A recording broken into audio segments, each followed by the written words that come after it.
I have often said that the lure of flying is the lure of beauty.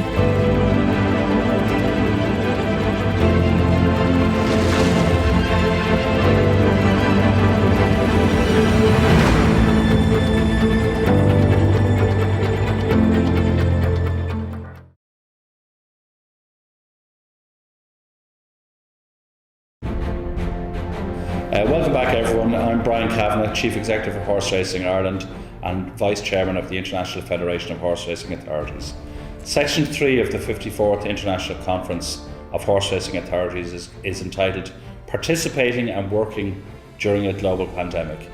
And in this session we will get the view from those who have been at the coalface on the racing scene in 2020.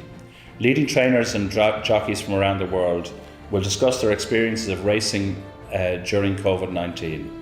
They will take a look forward into 2021 and discuss how racing authorities can help with the challenges surrounding staffing race meetings and meeting the needs of owners. The panel has 5 participants from different sides of the world, and it's my pleasure to introduce them. I really look forward to their deliberations. The first panellist is Charlie Appleby. Charlie Appleby is a successful British-based trainer who has enjoyed great success around the world.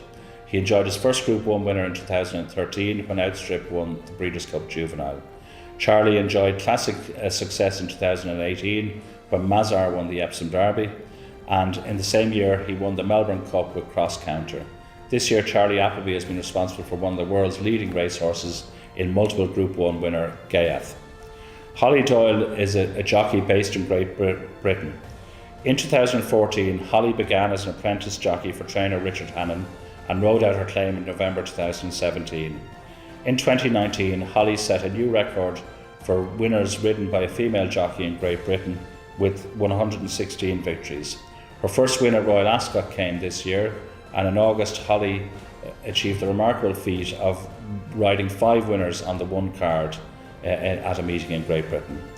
Ger Lyons is our third panellist. Ger is a Group 1 winning trainer based in Ireland. When Ger was 20, he went to work with legendary American trainer Carl Nasker, and after that went and rode successfully as a jump jockey in the United Kingdom until injury forced his retirement. Ger relocated to train in the state-of-the-art Glen Burnie stables in County Meath in Ireland and has been training successfully since then. This year, Ger enjoyed his first classic successes when Siskin won the Irish 2000 Guineas at the Curragh, and Even So won the Irish Oaks, also at the Curragh. Our fourth panellist is Zac Purton. Zac is Hong Kong's reigning champion jockey, a title he has won on multiple occasions. Zac is one of only 3 riders to have won all 4 of the races on Longines Hong Kong International Race Day. Zac this year, also in April this year, Zac's success in the QE2 stakes means that he is the only rider to have been successful in all of Hong Kong's Group 1 races. Finally, our 5th panellist is Chris Waller, Australia's leading Group 1 winning trainer, best known perhaps for his training of Winx, who was successful on a world record 33 consecutive occasions, winning 25 Group 1 races in a row. During the 2010 to 2011 season, Chris became the leading trainer in Sydney for the first time and has held that title every year since. Chris has been inducted into both Australia and New Zealand's Racing Hall of Fame and is a legendary figure in Australian racing. I'm sure you'll agree it's an excellent panel. I really look forward to their deliberations today, and I'll now hand over to Rishi to take it from here.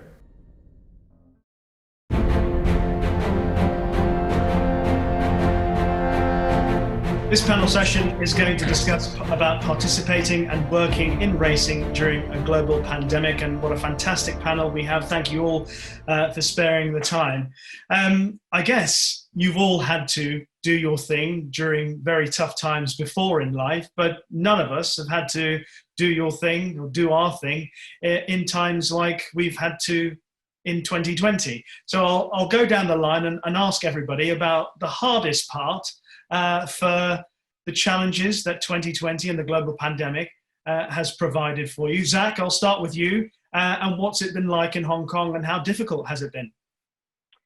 The Hong Kong Jockey Club was on the front foot right from the start and really proactive in the restrictions that they put us under, and they put us in a really tight bubble.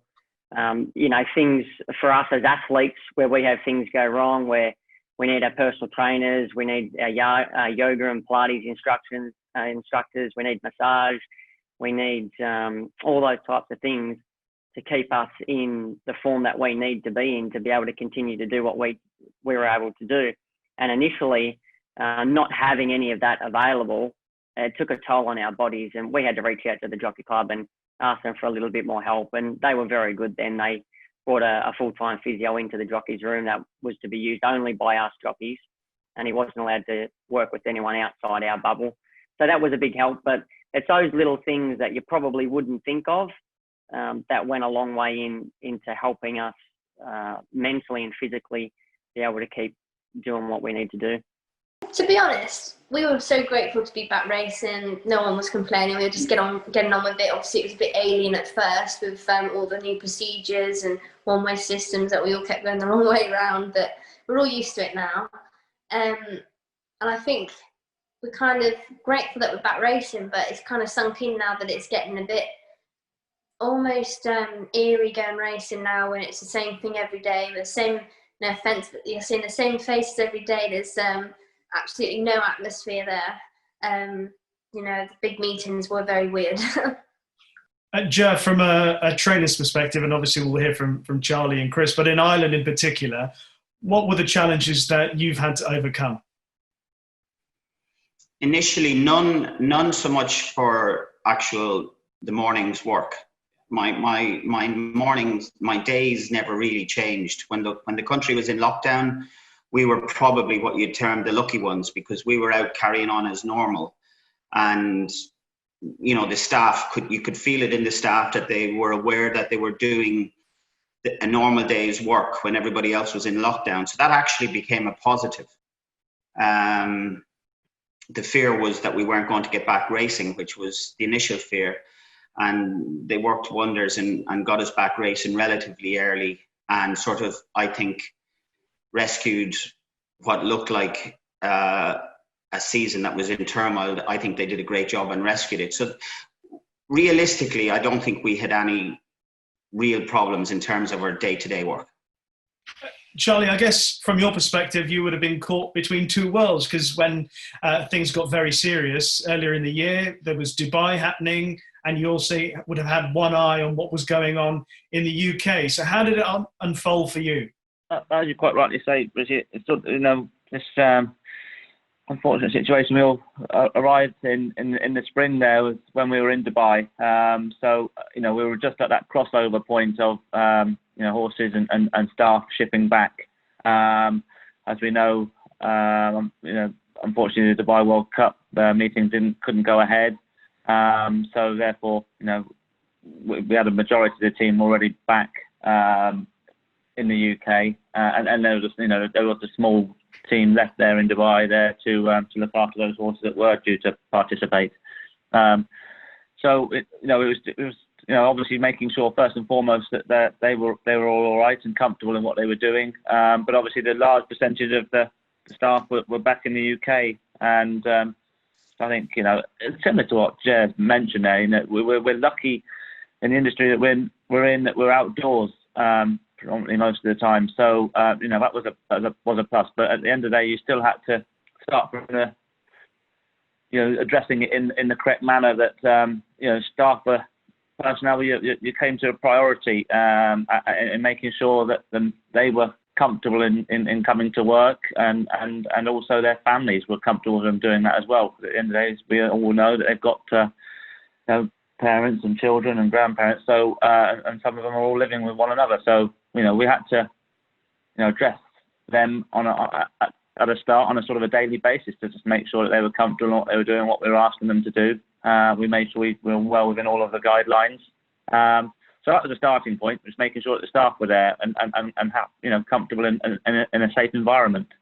As respects to the horses themselves, they were very lucky. As I say, the team, I can't thank them enough for being supportive and respecting one another, but also dealing with a job in hand, and that's the welfare of the horses as well. So that they never missed out at all during that period. We addressed obviously the training side of it, and a bit like Ger said, we're all a bit in the dark, but I have to be honest with you sort of had to use your common sense as well. That what was going on the national scale was far greater than what was going to be happening in racing in those coming weeks. So you got a bit of a gauge off of what was happening. Like I say, in the greater scheme of it, to get a line on where and when racing was potentially going to be, to get going at the end of the day. Horses and the care they need pays no respect to a global pandemic. They still need their care like they do every day of the year. How was it for you, and how did you deal with your staff, and how did you deal with the initial stages? Yeah, well, it was an interesting period, and it still is now, and the uncertainty was the biggest fear that we all had, and what was around the corner. As everybody's touched on, staff safety, the certainty of racing going ahead, and the value that lies with each of our countries with the racing and it being so valuable. So we just dealt day to day with how things were dealt to us. And I guess it brought racing in Australia together, where it had started to fray a little, especially state by state. And as it worked out, each state has their own rules. And fortunately in New South Wales, we've got some great administrators, and it seems to be world-leading administrators, because we managed to keep going from every day since the start of the pandemic. So the horse welfare side of things was certainly an issue, and that would have been our biggest defence if racing was shut down, how we could keep our staff in jobs to make sure the horses were looked after. And I think that defence would carry any weight in an argument through. Horse welfare is paramount. And fortunately, we didn't get to the desperate stages, but through staff safety and very responsible people in the industry, we managed to keep on, and the horses were kept safe, and not only able to keep racing, but also, most importantly, keep training. Yeah, huge responsibilities for you guys. Once racing returned internationally, and in those initial stages behind closed doors, some people are still behind closed doors, obviously. What was the experience like, Chris, when you returned back to a racecourse for racing, but without crowds? It was quite surreal, and but it was also very good because everybody was watching racing. We were very lucky in Australia. We were the first sport up and running. As I said, we didn't stop. So Australia was locked down, and for at least 2 months, there was no sport whatsoever. So racing stood tall, and for all the right reasons, it was seen to be a responsible sport. And through that, we got a lot of good recognition. People that weren't following racing started to tune in.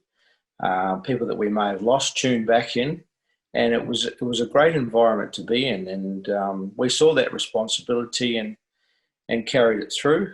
Whilst we dropped our prize money, we saw the need for that, but it soon bounced back. And again, it's all about good administration, not just with dealing with global pandemics, but racing in general. And I think that's where the world needs to come together and see the countries that are doing well, see the countries that are struggling, and find out the reasons why, because we're all beneficial of those good administrators, and it's sad to see some countries lagging behind. Yeah, and resilience, I think, is a key message in what you're saying. Zac, what about as a rider and competing as an athlete, an elite athlete, without a crowd? Well, it took me back to my younger days as an apprentice. I started off in a country area of northern New South Wales in Australia, and I'd go to the races as an apprentice, and there'd quite often only be 10 or 15 people there. So it basically took me in a full circle back to where it all started. And it was quite refreshing initially to go to the races without crowds and without the owners, and some would say without the pressure that's involved with all of that. But We need the owners to be able to come to the races and support their horses, and we need our fans to be able to come to the races and support us as well. So now that they're getting back to the track, it is nice to see them back at the track, and the horses responded in different ways as well. Some horses that were extremely nervous all of a sudden stopped sweating on race day. They stopped jig-jogging in the parade. They took it in their strides, and I think it's helped a lot of those horses, but it's also going to be nice when we can get 100,000 people back at the races.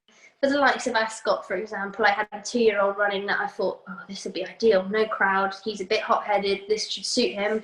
And it did. Didn't put a foot wrong. I think if there was a massive crowd there, it would have been a different story. But on the other hand, I had an old handicapper running, and he's like the yard hack at home, and you wouldn't even think he's a racehorse. And he comes alive at the races with the crowd and the atmosphere. And I rode him at Ascot, and he was like riding the old hack at home. He never came to life. So I think it does affect horses in different ways. But just describe those big meetings in particular. And of course, it was a landmark year for yourself with a winner at Royal Ascot, your first winner at Royal Ascot. Coming back to those muted celebrations, what was that like?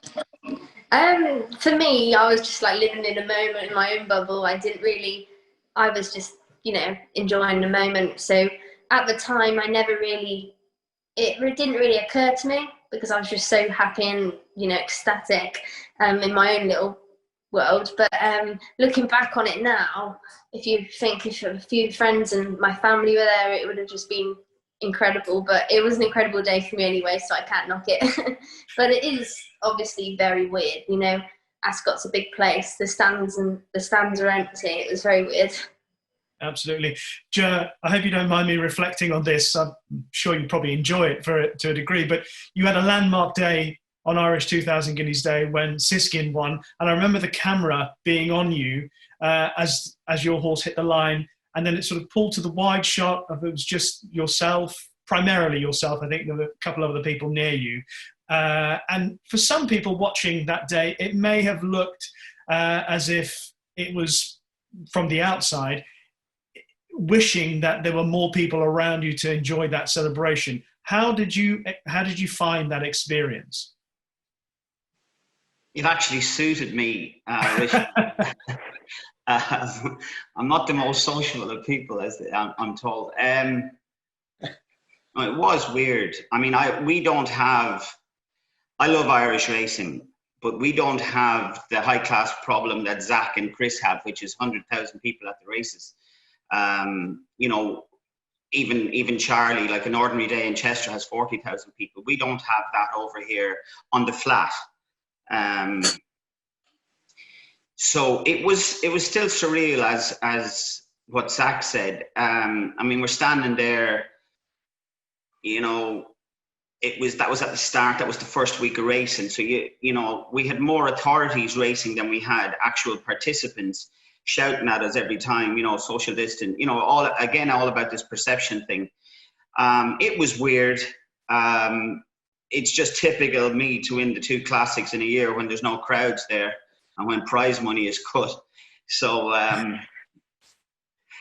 I'll take it, but it was weird. I mean, we weren't even, that was my daughter beside me, and we weren't even, allowed embrace, as they say.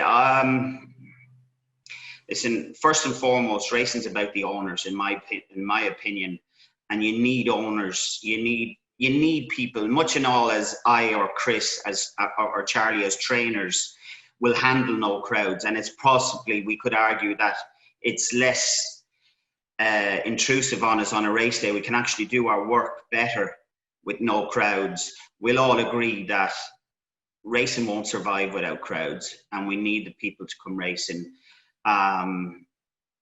You need an atmosphere, and with the racehorse, you're breeding a racehorse. As Zac said, some horses stop sweating, but the ultimate racehorse, you have to have temperament as well. So, whilst it suited some horses, obviously they'd react. It's just like going for a day out in the gallops. But we do need an atmosphere, and we do need crowds back for the whole game to survive. Absolutely, I'm in agreement. Charlie, you've had some big race successes this year, and often when we watch the races as fans and as viewers, we say, oh, I wish there were more people there to celebrate those successes. Does it matter an enormous amount to the satisfaction that you get out of it as one of the best trainers around when you, say, for example, win the Eclipse with Gareth and there aren't that many people there to participate in the celebrations, on course at least? For sure. I think the word that Ger used there sums it all up with atmosphere. At the end of the day, we're a sport, and it's like watching any sporting event. Be like going watching the boxing with nobody around the ring, and football match with nobody in the stands there. But when somebody scores a goal, or if we were lucky enough to go and have a winner, as much as you get the satisfaction of winning the event, it's you get an immense sense of achievement when you're walking down the tunnel with a winner and people are applauding yourself, the jockey, the horse, the owner. So that's obviously missed on those big occasions. And as Ger said, sometimes it's quite nice when you're I've probably not lost so much hair this year by not being under the pressure because of the crowds being there sometimes when it goes right or if it goes wrong. But it's definitely been felt right from the get-go. But I've always sort of stated we're racing, which is the main thing. But it's from a sporting industry, as we all know, we've all mentioned it now. Crowds are very important. It's you want the fans, as Chris mentioned there. The sport itself. You see how important it is. In obviously people not being able to come racing this year, and we've been one of the early sports to get going again. We saw those viewing figures, Richie, during the Guineas and during the Royal Ascot figures we haven't seen in a long time. So it's that's been good for the sport, but it's also, like I said, hopefully that's generated the interest again, that once we do or are able to allow crowds to come back to the game, then we will hopefully see those figures increasing from where they used to be. Yeah, there may be some messages in what's happened in the early part that perhaps we can all learn from about saturation of markets, etc. That perhaps when this is all over, we can think of positives to come out of it. And we'll talk more about that in just a moment. But Charlie, the whole overall pattern of races through the year has obviously been affected by what's gone on. How have you had to play out plans of how you go about plotting races, at least at the top level for your horses? Well, I have to give credit to the VHA in what they achieved this year. So the start of the year, as we all know, missing those trials were important, and therefore, and obviously the classic dates being pushed back, it made it rather obviously challenging in the spring there. But subsequently, since once we got through Royal Ascot, as much as the Derby was obviously after Ascot this year, and some of those trials which I think were beneficial to carry on in the Dantian meeting going ahead still. That was for sure. That was challenging with your 3-year-olds. The 4-year-old, the older horse pattern, actually, well, I'm going to say it worked out quite well with me with Gayaf, so I'm not going to complain too much. But internationally, again, there was some of those early meetings, missing them, and therefore having to try and find similar races to try and bring that horse on to a level where you're hoping that come the late summer that you'd be hitting a benchmark where you'd hope to be. Was challenging for sure, but I give the team credit that they kept us well in the loop of what was going forward and what their proposals were, and it helped out for sure.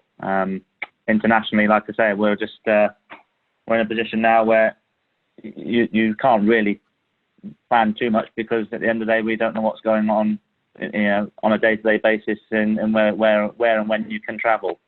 So that's something that you've had to be very open-minded about. Yeah, I think Charlie mentions about the uncertainty there, Zac, and every jurisdiction has had to show some dexterity in order to adjust their program of racing. What was the situation like in Hong Kong? we were extremely lucky. We didn't miss a single race meeting. We were able to race all the way through. Obviously, we've had different types of restrictions in place at different times, but to carry on and be able to continue to do what we do and supply our audience with the product that we have been able to has been amazing. And one of the byproducts of the commingling that the Jockey Club has brought in here in the last few seasons has been that when other countries were not able to go ahead with their sporting teams and different products, those participants all of a sudden locked into what we were doing here in Hong Kong, and our commingling went through the roof. So we benefited quite a lot from it. Our prize money remained the same, and it's actually gone up this year. So with all the difficulties that were thrown at us, you know, we've come out of it shining pretty bright, actually. There'll be a lot of green eyes listening to this, Zac, about your prize money going up in these times. Zip it. Chris, just tell me about the challenges that the organisations, and because you talk about how vast and how frayed at times things have been in Australia, in coming together to coordinate a program to get through the worst of the pandemic. Well, we've been pretty lucky. So I don't like to brag, but the only thing we missed out on was Queensland racing, and that was through the winter, and we missed a few Group 1 races. And to miss those big races, whether they be put on later or not, it's a big hindrance. And I applaud Ger and Charlie for what they've done to revamp their season. But we've been so lucky here, and I think if you miss a Group 1 race, I think you could average it out at about 10 million Australian dollars, which is probably £5 million. If you can consider the siblings, the mother of the horse, the sire, and the horse's value itself. So we only lost a few Group 1 races. We're very lucky for that. And I just think moving forward, keep dealing with the problems as they come day by day. Fortunately, it looks to be improving here in Australia, and the summer's upon us. We're getting some warmer temperatures. I think there's some correlation with the numbers and the environment temperature and how things sit. And fortunately in Australia, we've got a vast area to live on, so there's not overcrowding. But just state by state, there's plenty of competition, and they make calculated risks, and they've got away with it so far, and they're doing a fantastic job. That's great to hear. Ger, interesting hearing Zac and Chris's thoughts on their particular jurisdictions and how well they have emerged through these tough times. How do you think Ireland have done? I thought initially we were doing okay. Like Chris is going into summer, we're going into the winter. And Chris's green shoots are our negative shoots. We're worried going into the winter. There's a lot of negativity coming from the authorities, from the government side of things. I wish they'd stop it, because negativity breeds negativity. I think Ireland, as in the IFHA, Brian Kavanagh and co have done a fantastic job. I think we caught up fairly quickly. The only thing we missed really was Royal Ascot, because we had only started, and all of the races, we couldn't get our 2-year-olds ready to go over to Ascot. Whether there was many 2-year-olds ready to go over or not is another question, but normally there'd have been more participants going over there. So I think the biggest meeting that was hindered by the pandemic was at Royal Ascot. But I think thereafter we caught up relatively quickly without much fuss. And then only recently they've allowed our jockeys to become elite athletes, which they obviously are, as Zac alluded to earlier on. But it took them a long while. It only took till Champions Weekend for them to get on page with that. And I think that only came about because our international soccer players were being allowed come and go for their internationals. Right. And it was a shame to see Colin have to go to Goodwood and self-isolate for 14 days, or Ryan not be able to come over and ride his good horses over, you know, or Charlie having to ring Colin to ride X, Y, and Z if they were coming over, you know, that was a shame. But I think we've got there now.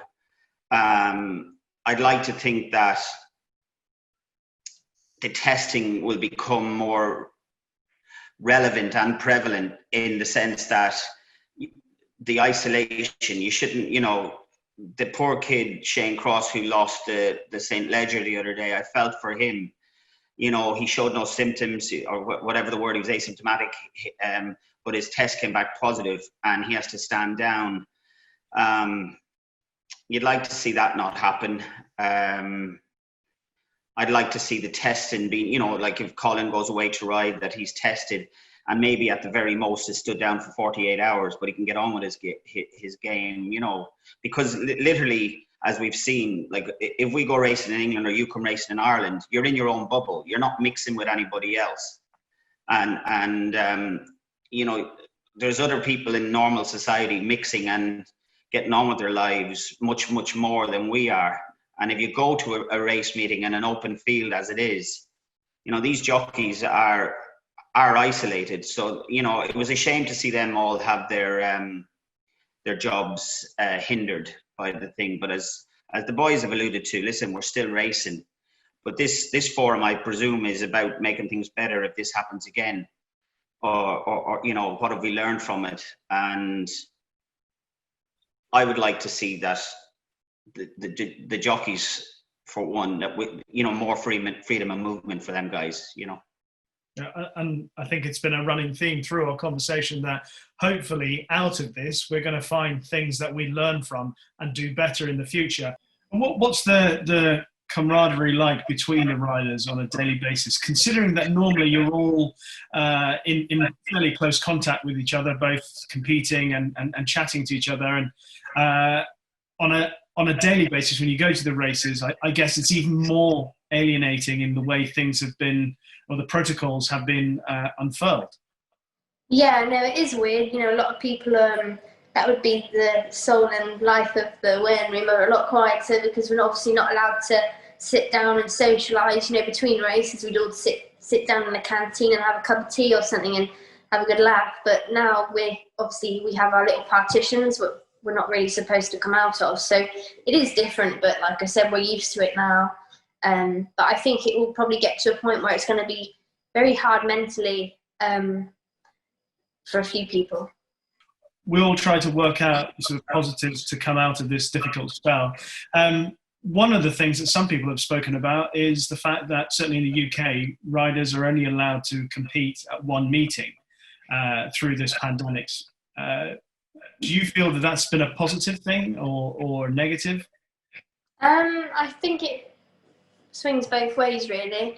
For me, now obviously I've got this retainer, it's a bit complicated. For example, if he's got a runner somewhere and Archie, who's also my boss, has runners somewhere else, it is a bit annoying. I can't ride them both. But then, like, I think from mental health side of things, it's a lot nicer on everyone. But, you know, you kind of lose some and you win some, really. I picked up better spare rides on Saturdays, for example, because, you know, the top lads can't do 2 meetings. So I've ridden for trainers that I've never ridden for before because I can. So it just swings in roundabouts. It's really hard, to be honest. So I'm not sure what's going to happen about that. If you had to pick one rule over the other, if you had to decide whether or not it should be ride as much as you like, wherever you like, through the day and evening, or ride at one meeting for the future, for the long term, which one would you choose? I think what would be great is if they had a cap on how many double meetings you can do a day. You can do a week. You know, you can only do double meetings twice a week. That would be great because it's not completely stopping you from doing your job, but it's giving you that little bit of, freedom. Is that something that the sport needs to be aware of, the mental strain on the competitors who are taking part under these circumstances? I think definitely so. Not for just jockeys. I mean, stable staff.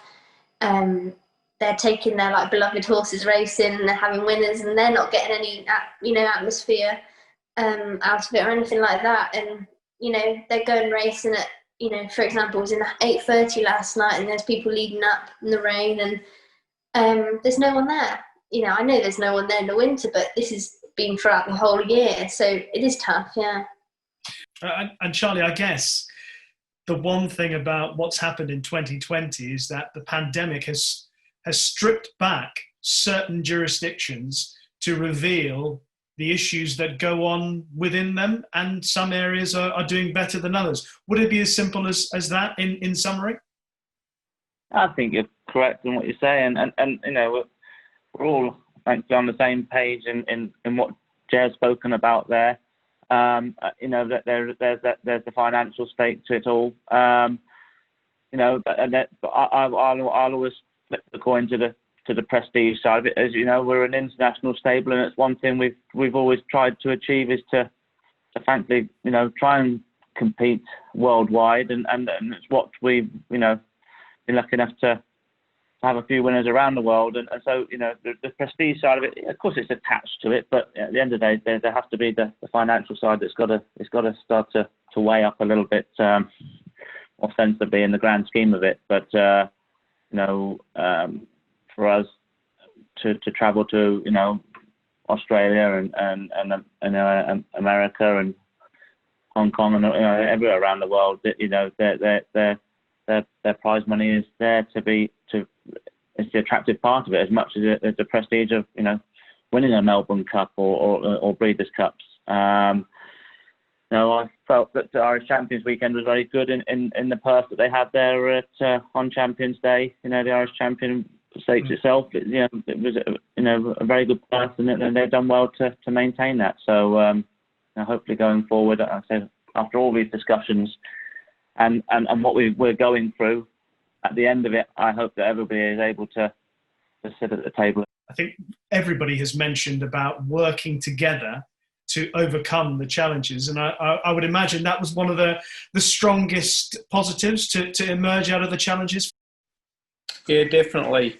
I think going back to in Australia about 2008, we had equine influenza, and that did shut racing down, and that made the government stand up and actually realise how important racing was to the economy and to society.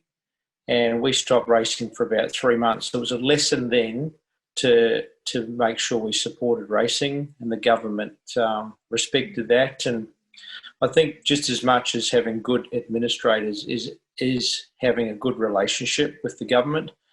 And even the opposition as well, because they both need to respect racing for what it's achieved through the years, especially in England and Ireland when it's been going for so long. But they only have to respect how long that the punters, the owners have been throwing money at racing for all those years, and they've just got to say, well, look, it's time to bring everyone together, and this is what we're going to do. And as Ger said, you'll never get owners, trainers and administrators all agreeing that you need to be on the same page at least. And if that happens, not just racing England and Ireland and other countries will improve, but I think the world will see the benefit of it as well.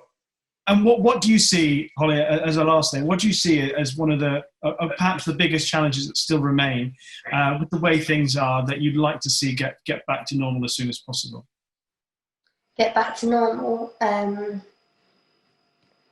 I'd like to see the crowds come back, but more importantly, more owners being allowed to go racing before they consider the public.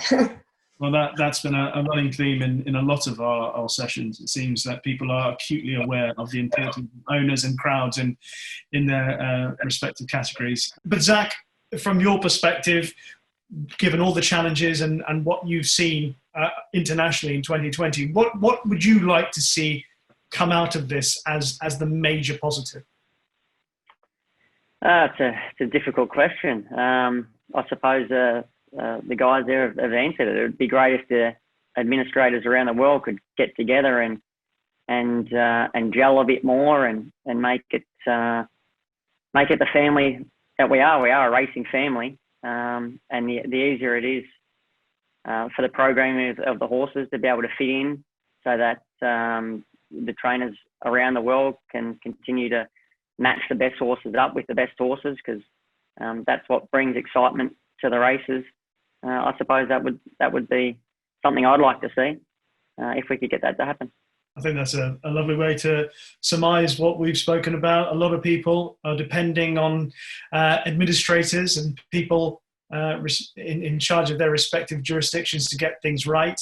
Their livelihoods depend on it from the top to the bottom. So hopefully there have been some positive discussions and some positives to come out of our discussions. Thank you all for being great panelists and discussing about participating and working in racing during this global pandemic. We really appreciate the time.